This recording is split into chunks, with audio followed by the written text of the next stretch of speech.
te yàlla kat dafa wax yonent bi ni ko kaay ñu déeyoo maak yow ak Jibril am na nu noon bu rëy de mu di Iblis ñu ko tam maa ko xam maa ko may ba mu doyal su ma la waxee ni mët na noon rekk jàppal ni mët na noon seetal loolu yàlla may nit may mbindeef Iblis du nit ci énergie lañ ko bind énergie biñ ko bind bët du ko gis moo tax ba mu ne xalaqtani min nuur ñu corrigé waxam ba ne xalaqtani min naar parce que yàlla ku mu bind ci nuur du la sànk waaye ku mu bind ci naar man nga sànku naar mooy énergie bi mu bindee Iblis bët du ko gis mën na ñëw sa kër fukk yoon ci bëccëg bi doo xam ñëw na walla teg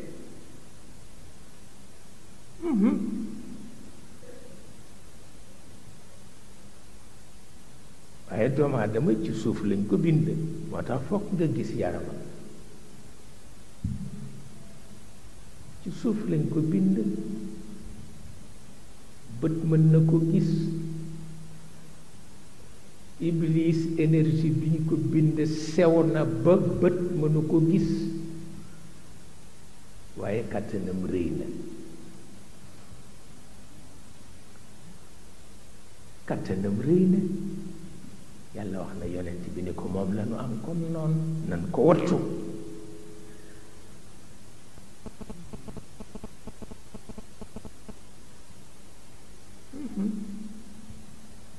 nan ko wattu am na atam ku ma ci bind lettre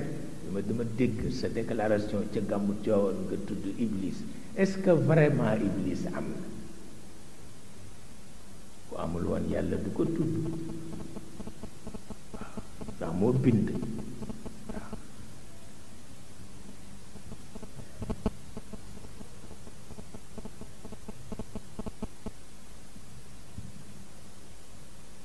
lu mat a bàyyi xel la ndax fa muy natt dafa sore ci nit te mooy fi yàlla tëdd xol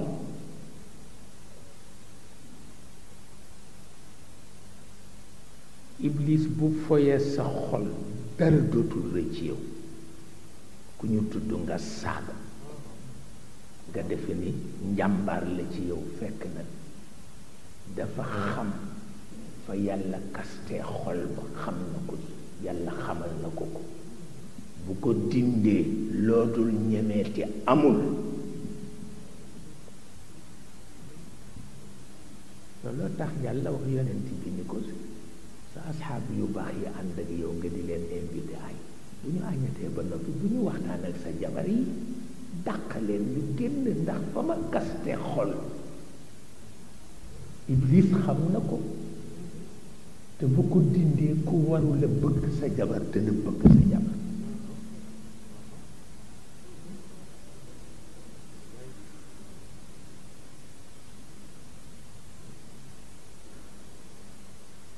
seetal loolu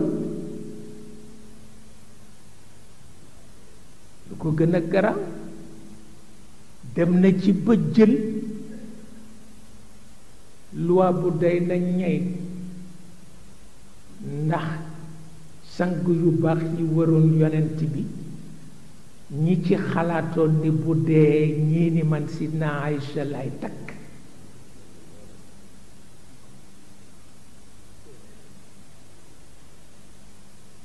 ñii ni man diw lay takk fekk yàlla yëg na ko yëg na ni Iblis a ngi liggéey mu jël luwaale interdire gannaaw yonent bi bu benn jullit jéema jël jabaram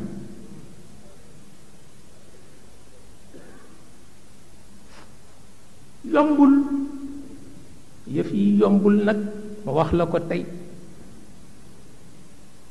dañu ko doon xalaat kat ay sang lañu yoo xam ni yonent bi jaral na leen lu ne waaye pour barkeelu jaral na leen it bu fi jógee ñu takk jabaram te yàlla itam gis na ci ni rekk Iblis ay liggéey fa mu kaste xol xam na ko dajjati na ko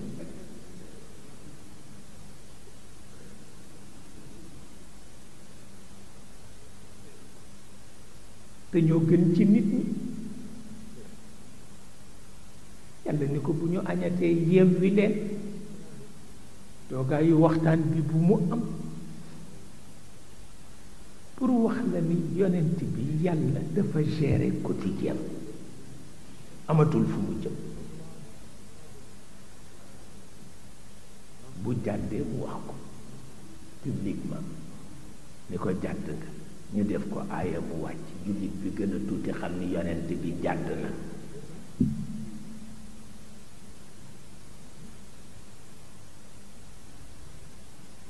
moo tax mu ni addabani rabbi fa ahsana ta'dibi waaw ñu ko doon ñu doon jéem a mel ni moom mu ne ki ma yara tax waaw